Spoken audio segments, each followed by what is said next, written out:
Hello, everyone. On today's IRS tax refund update, we'll take a look at the latest developments with those ongoing tax refund delays, including the next batch of tax refunds scheduled for release this week. We also have the latest numbers out from the IRS on the remaining unprocessed tax return backlog, as well as amended returns, so we'll check in on that as well.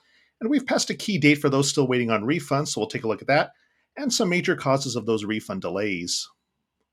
Starting off with those tax refunds, as the next batch of direct deposit refunds is scheduled for release on June 14th, as confirmed by the tax transcript seen here. Now, if you're part of this latest direct deposit batch, do allow up until June 19th to receive that in your bank account before initiating a payment trace. And if you're waiting on a paper check refund, the next batch of those will be mailed out by the IRS on June 16th, with most receiving in 7 to 10 days. Turning to the latest on the remaining backlog of unprocessed tax returns, as we saw a drop for the second consecutive week to now 3.8 million unprocessed tax returns remaining, which is made up of both tax returns filed this year and last year. Unprocessed E-file returns and those requiring special processing are now at 1.7 million, while those paper returns outstanding is at 2.1 million. However, if the IRS does not increase progress made, they will not have this backlog cleared out until mid-October. For those of you waiting on amended returns, we saw the backlog of unprocessed amended returns increase for the second consecutive week to now 1.49 million. That is an increase of 20,000 returns in just the past week. For those of you waiting on amended returns, your wait time is going to be at least 5 months at this point, and we've had several viewers in the last week who filed their amended returns last year who finally reported receiving their refund at nearly the 1-year mark. For anyone waiting on a refund from a tax return filed this year before the tax filing deadline of April 18th, those IRS interest payments have started to take effect. This is because all tax refunds not paid out within 45 days of the tax filing deadline in April start accruing interest at a rate of 7%. Now, based on the average refund amount, these interest payments generally do not come out to be much. However, can be if the refund is much higher and you're experiencing additional wait times as a result.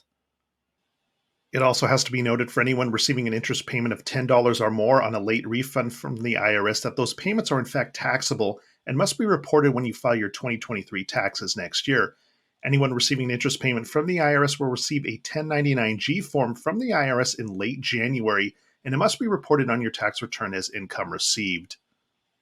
Now, as those tax refund delays continue to impact millions, we've narrowed down a list of top reasons why many are experiencing delays aside from just slow processing by the IRS. Starting off with a tax return under audit.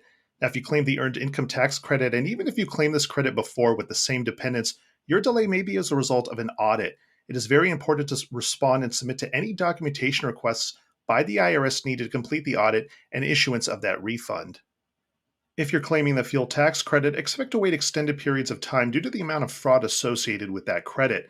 The IRS is taking additional steps and thoroughly reviewing tax returns claiming the credit as a result. Also, if the IRS has not processed your employer's wage information as of yet, you may be experiencing further delays and can expect to receive a one, if not multiple 60-day notices as a result. The IRS may eventually have you submit a W-2 and pay stubs depending on the time that has passed. ID verification continues to impact the release of some tax refunds. Those affected should expect to receive a notice from the IRS, but in some cases they do not.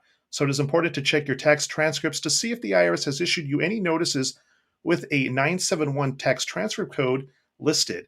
If you see a 971 code within the last 30 days and have not received a notice from the IRS in the mail, immediately contact them for a replacement notice or to identify what items the IRS needs. Finally, if you're waiting on a paper tax return to be processed, you can expect some of the longest wait times as a result, along with paper amended return tax filers, simply because the IRS must manually process your tax return into the system as a result. Paper tax return filers may not see an update to Where's My Refund and their tax transcripts while they wait for the return to be processed. Let us know in the comment section below about your ongoing tax refund issue. In the meantime, we'll keep monitoring the situation for further developments, so make sure to click on the thumbs up and subscribe button below for future updates on this channel, and thanks for watching.